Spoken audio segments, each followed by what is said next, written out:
Buzzing with the bees, the Melvin Hancock's band, sounding terrific, and they are our Artist of the Week. The BBC Artist of the Week. Each week we like to take a musician or a band or a collective who are just making and doing brilliant music from across the area. And we've been doing this for about 20 years at the BBC, celebrating some amazing talent. And tracks this week come from one of the most prolific three-piece live acts our area has to offer, with 3 albums, countless appearances on Cerys Matthews' Radio 2 Blues programme, plus Rick Wakeman's own playlist, combining a whole load of blues, rock and psychedelia. Melvin, James and Jim form the Melvin Hancock's band, with 2 living in Worcestershire. They are our BBC Introducing Artist of the Week, and it is time now to meet them. Hello Lizzie, I'm Melvin Hancock's from the Melvin Hancock's band. We've got James Hoskins right here. Hi. Who plays bass, and we've got Jimmy Knowles here. Hello. Who plays drums. We're from the 53 Psychedelic Road commune, and it's an open house and you're all welcome to visit any time you fancy.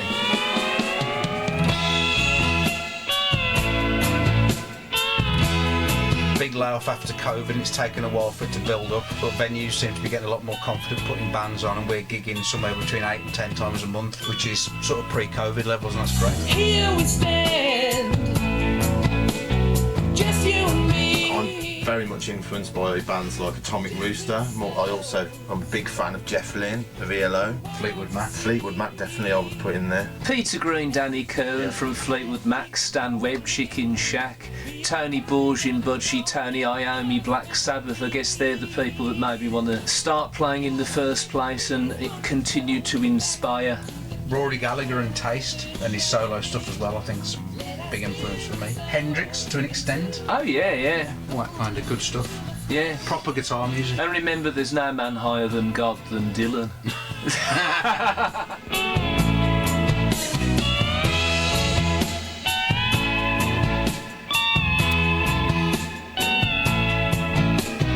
My nan and granddad bought me a guitar for my 9th birthday that sat idle up the corner for about a year and a half, and then one day I decided to go and get lessons. I had about 10 lessons and then taught myself the rest of the way. How about you guys? Believe it or not, when I was 7, I played trumpet.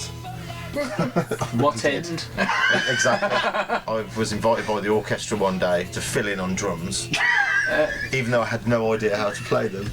So I did, and that's sort of where it all started. Yeah, and the rest's history. I'm a self-taught musician. I have a 1958 Slingerland brass snare drum, which is a Buddy Rich signature, which I bought from a junk shop for £5. It's possibly the best snare drum I've ever heard or played.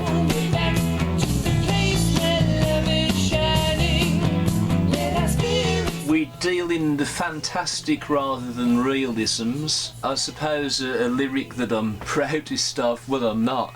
I've seen the lobsters dancing on the endless beach of time because someone who comes to a gig in Nuneaton actually had it inscribed on their lighter.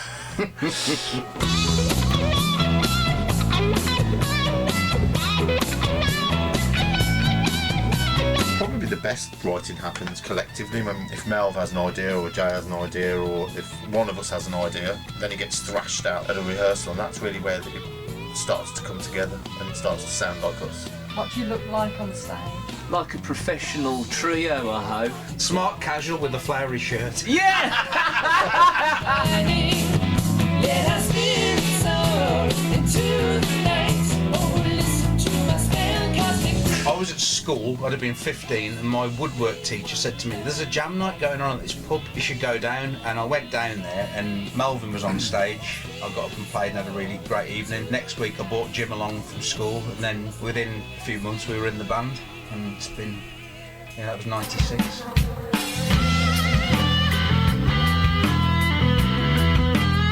I really enjoyed playing at the 100 Club because there's a photo of Peter Green and Duster Bennett that I was playing opposite, and I was stood on the same part of the stage that they were stood on when it was taken, and that was a hallowed moment for me, so I enjoyed that gig. I did a gig at the Fête de la Musique in Nice, and I'd never even met the band except for the vocalist. I had my leads and a tuner pedal in a Sainsbury's bag, made my way through the crowd, thousands of people in the street, and the next day we were on the front page of the Nice Matin. Ah, Yeah. I actually remember. And you could loosely translate the headline as "Music so loud it makes your ears fart."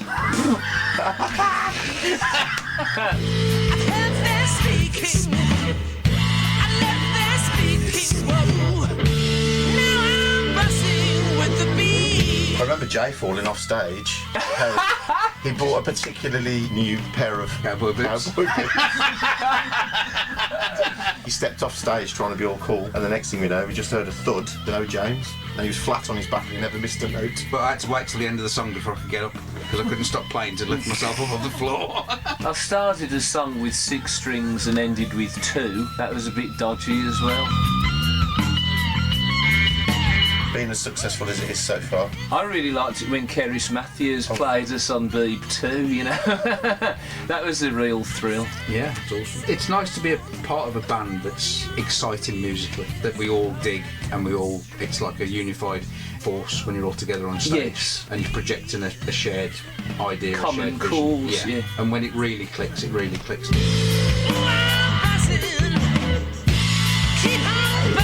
Are your recordings available in any shops?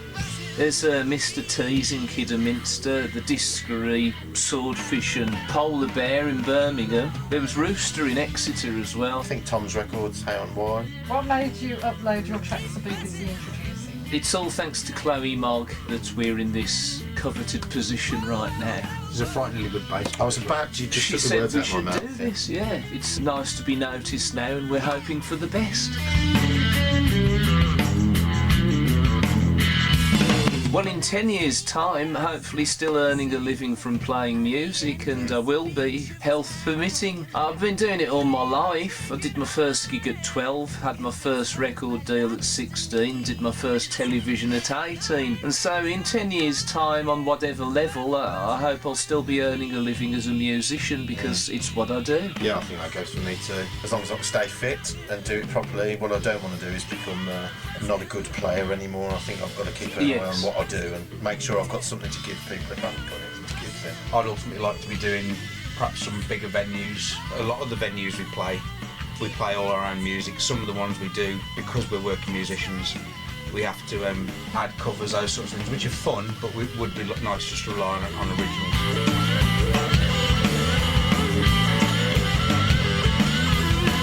The dream.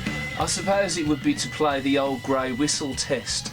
So it would be later with Jules Holland, that's where we'd love to be. The new studio they're in right now is just fantastic, it's the best it could ever be. It's a great place to witness, experience, hear new music. We'd love to be there. Hello, I'm Melvin Hancock from the Melvin Hancocks Band, and this is one of our tracks. Thanks, Lizzie.